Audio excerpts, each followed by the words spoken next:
ओम श्री गुरुवे नमः। मरने के बाद हमारा क्या होता है, भाग 3। अगर आपने इससे पहला भाग नहीं सुना है तो पहले आप उसे सुन लीजिए। उसका बटन आपको आई लिंक में मिल जाएगा। तो आइए आज के भाग 3 को शुरू करते हैं, जो है परलोक कैसा है। यह अन्यत्र बताया गया है कि परलोक का किसी दूरी से कुछ भी संबंध नहीं है। एक्स रेज ठोस पदार्थों को चीरती हुई पार कर जाती हैं। हमें दीवार का पर्दा तोड़ना मुश्किल मालूम पड़ता है, पर एक्स रेज के लिए यह पर्दा कुछ भी नहीं के बराबर है। गर्मी और सर्दी का प्रभाव बहुत अंशों में भारी प्रतिबंधों को तोड़कर भीतर चला जाता है।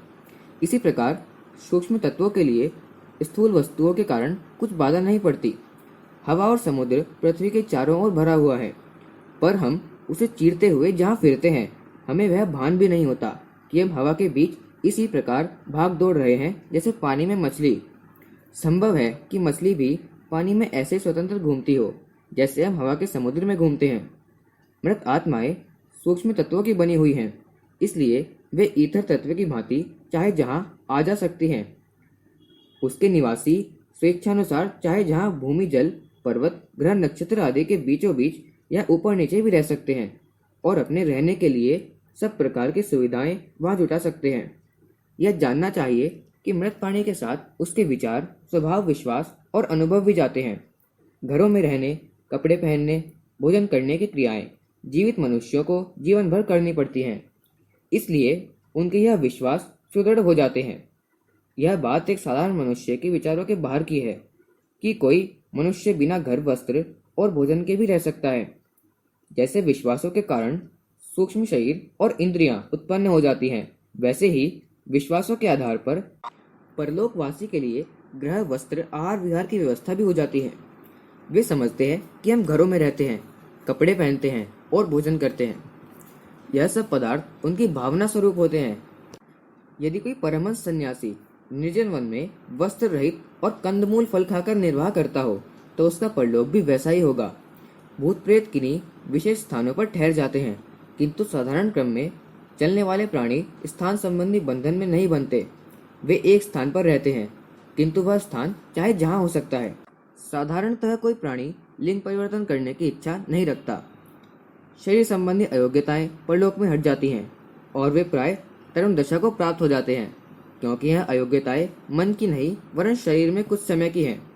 इसलिए इन शारीरिक अयोग्यताओं का मन पर कोई अधिक प्रभाव नहीं पड़ता। परलोक में इच्छा करने पर कोई जीव किन्हीं दूसरे जीवों से मिल भी सकता है। इच्छा होने पर ही वे एक दूसरे परलोकवासी दिखाई देते हैं और उनसे विचार परिवर्तन करना संभव होता है। यह मिलन दो चेतनाओं का होता है। विचारों का आदान प्रदान ही हो सकता है। शरीर कोई किसी का नहीं देख सकता, क्योंकि परलोकवासियों के सूक्ष्म शरीर वास्तव में देखने के लिए योग्य नहीं होते। घर, कपड़े, भोजन आदि की हर जीव की अपनी कल्पना होती है। उसका देखना भी दूसरे के लिए कठिन है। स्वर्ग नरक के दुख सुख का दूसरा परिचय पाते हैं, पर यह नहीं देख सकते कि वह कुंभीपाक नरक में पड़ा है या रौरव में। स्वर्गवासी आत्माओं के शरीर में एक प्रकार का तेज होता है, जिससे उनके सुखी होने की जानकारी प्राप्त होती है, पर यह जानना कठिन है कि वह हूर गरिमाओं को जन्नत में है या सुरपुरी में, क्योंकि यह सब भी अपनी अपनी कल्पनाएं हैं। दृश्य वस्तु इनमें से कुछ भी नहीं। मृतात्माएं एक दूसरे से कह सुन सकती हैं, पर उनके लिए यह कठिन है कि सुख दुख में हिस्सा भी बांट सकें। कुछ आत्माएं अपने पूर्व परिचितों मृतकों के साथ रहना पसंद करती हैं और उनका एक समुदाय बन जाता है। ऐसे समुदाय नीचे लोक में ही होते हैं। उच्च लोकवासी जन्म जन्मांतरों में आकर्षित प्राणियों के साथ अपना संपर्क को ध्यान रखते हुए इन भ्रम बंधनों की व्यर्थता को समझ जाते हैं और मोह जाल से दूर रहते हुए आत्मोन्नति का एकांत प्रयत्न करते हैं। आत्माएं किसी बाड़े में या किसी अन्य शासन के अधिकार में नहीं रहती। जीवों पर उनकी अंतरात्मा का ही शासन होता है। श्राद्ध करने या स्मारक बनाने का पुण्य फल उनके करने वालों को ही प्राप्त होता है। यह दान पुण्य परलोकवासी की कुछ विशेष सहायता नहीं करता, क्योंकि इन उदार कार्यों के करने में अपना कुछ हाथ थोड़ी है। यह निश्चय है कि पुण्य फल का अदला बदला नहीं हो सकता। जो करता है वही भरता है।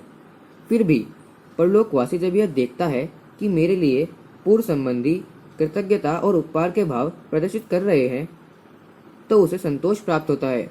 और कभी उनके वश की बात हो एवं अवसर पाए तो उस उपकार का भाव किसी अदृश्य प्रकार से बदला चुकाते हैं। अपने प्रियजनों की सहायता के लिए जो कर सकते हैं करते हैं। संबंधियों के रोने पीटने या शोक प्रदर्शन करने से मृतक को दुख होता है और उसकी शांति में बाधा पड़ती है। इसलिए उचित यह है कि मृतक के साथ मोह बंधन शीघ्र तोड़ दिए जाएं और केवल शांति की उच्च कामना की जाए। पुस्तक मरने के बाद हमारा